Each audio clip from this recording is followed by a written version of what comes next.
If your Dell laptop is stuck on the Dell logo and won't boot into Windows, don't panic, there are several steps you can try before assuming hardware failure. Start with a hard reset.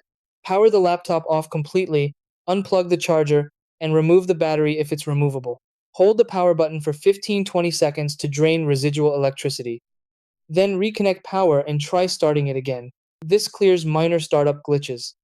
Next, disconnect all external devices. USB drives, SD cards, dongles, and external keyboards can interfere with boot. Remove everything and power it on again.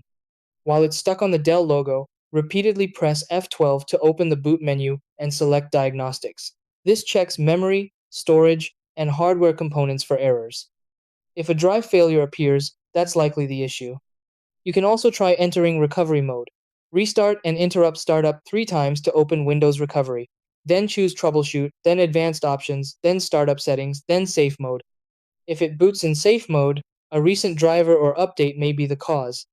Finally, press F2 at startup to enter BIOS and select Load Defaults, then save and exit. Incorrect boot settings can block Windows from loading.